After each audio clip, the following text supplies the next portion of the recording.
Olá pessoal, tudo bem com vocês? Aqui quem está falando é a professora Érica Vale. A gente vai falar hoje sobre o movimento e sua importância para o corpo. E mais precisamente, como a gente está falando de artes, né? A gente vai entender um pouco como o movimento ele é precioso, como ele é necessário para o nosso corpo dentro de qualquer expressão artística, né? Então a gente pode lembrar que o ator, quando ele está em cena, ele precisa do corpo, né? A gente lembra também que o dançarino, quando ele está no palco, ele está em cena, ele precisa do corpo. Então, esses profissionais que trabalham dessa forma, com essa forma de expressão artística, né? Com o teatro, com o cinema, com a dança, certo? Eles precisam estar com o corpo ok, precisa estar com os músculos fortalecidos, né? Precisam estar bem de saúde para que o seu corpo ele possa desempenhar todo o papel que é esperado dele exatamente naquela expressão artística, né? Então a gente sabe aí que para executar alguns exercícios, alguns movimentos, o corpo ele tem um limite, né? Então não é porque eu sou alto, eu sou longilíneo, eu tenho uma envergadura maior que eu vou forçar o meu corpo até mais do que o limite, ele não aguenta. Né? Então, para isso que existe o estudo, todo o profissional que trabalha com o corpo, né, de forma artística, que a gente está falando, ele precisa entender os limites do seu corpo, ele precisa saber até onde o corpo ele pode chegar, né? E para isso ele tem a técnica e ele tem o exercício corporal, tá certo? Uma das primeiras noções que o artista ele tem é do espaço do que o seu corpo ocupa, né? Então, a quinesfera é o nome que é dado ao espaço de ocupação desse corpo, né? Até onde ele pode ir, até onde você pode esticar os seus braços, até onde você pode pegar com os seus braços. Você pode esticar suas pernas, você pode alongar o seu corpo. Então, esse é o seu espaço. Esse espaço é chamado pelos estudiosos, né? Por quinesfera, é nomeado de quinesfera, né?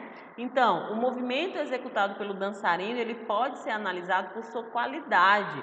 E quando isso ocorre, nota-se uma tensão muscular, certo? Então, quando o bailarino ele se estica, quando ele vai fazer o movimento, os músculos estão tensionados, né? Então, essa fluência, né? Essa fluência, ela pode ser contínua ou interrompida, certo? Então, dá-se a isso o nome de fluxo. Assim, é possível ter uma movimentação sem interrupções, na qual o dançarino ele possui a liberdade para executar seus passos de forma voluntária, sem pausas. Quando isso se dá, o nome desse movimento é fluxo livre, né? Então, o fluxo é o exercício do movimento. E quando se faz isso sem pausas, é denominado o fluxo livre, tá? Então é possível também notar que na dança ou no movimento em geral, muitas vezes acontece uma tensão muscular mais controlada. Por exemplo, você está correndo, né?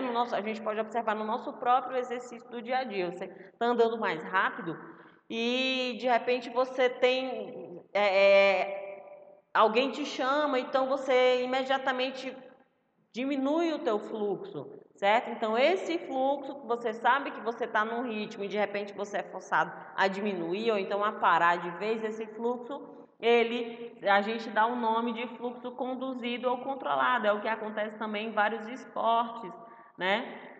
Em vários tipos de expressões artísticas também, tá? Então, na série de movimentos que a gente executa, eles têm aqueles que é uma fissura do gesto, que é uma quebra, uma fragmentação da continuidade. Então, esse tipo de movimento é o fluxo interrompido. Você parou, você estava andando normalmente, então você para. Acontece muito nos passos de balé, né? Porque no balé você trabalha com o seu corpo. Então o seu corpo ele vai e ele desempenha alguns fluxos que são, o fluxo pode ser do fluxo livre até o fluxo interrompido, certo? Então a gente tem essas sequências aí muito visíveis, né? Quando a gente observa o balé, por exemplo, né?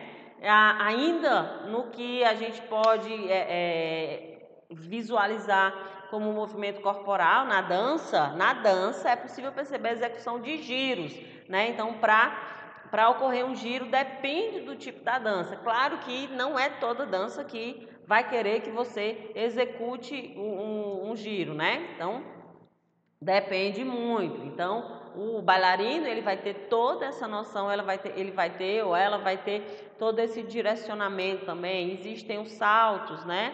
Então, os saltos eles podem ser mais intensos ou menos intensos, eles podem ser mais longos, eles podem ser curtos, né? Então, vai variar de acordo com o que ele vai apresentar, certo? Então, o movimento corporal, gente, faz uso de outros elementos, como o eixo e o peso. O bailarino, ele precisa respeitar o peso corporal dele, ele precisa respeitar o eixo.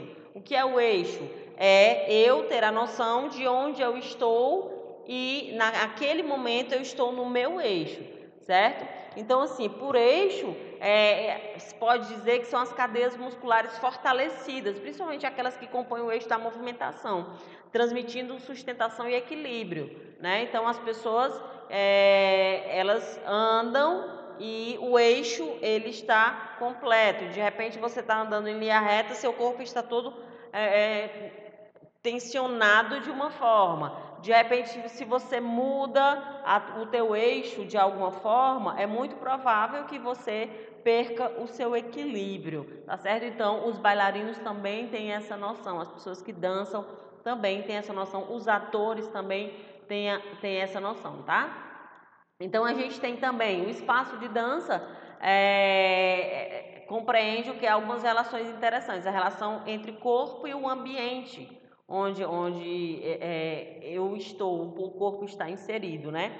Pode ser um dançarino, ele está executando exercícios dentro de uma sala, então aquele ambiente, ele tem a noção de espaço que é aquela dali, ele percebe, né? Então há um estudo que fala dessa relação também, tá? Questão de espaço, os níveis alto, médio e baixo, esses níveis eles acontecem quando o dançarino executa a dança por meio da utilização de movimentos acima da cabeça, né?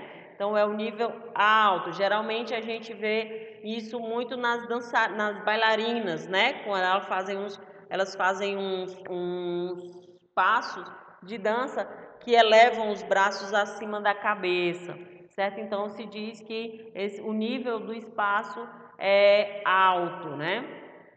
E aí a gente tem aí o nível médio, que fica o movimento é executado pelo tronco, pela a parte, né, do tronco do bailarino, e a parte baixa, que é justamente os movimentos executados pelas pernas, tá bom? Então, assim, cada tipo de dança caracteriza as direções, né, também a serem seguidas pelos dançarinos. As direções são frente, trás, diagonal, esquerda e direita, né? Então a gente tem esse tipo de elemento também, que é um elemento de direção, que é espaço e tempo, tá? O tempo, ele é muito importante para a dança.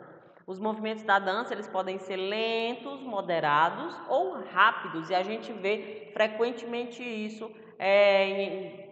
em alguns movimentos de dança, no que a gente consegue visualizar, né, de bailarinos, sejam eles em pares ou individuais, tá? E por fim, o movimento ele pode ser considerado moderado quando altera em sua execução momentos de rapidez e lentidão, né? A gente vê isso muito no tango.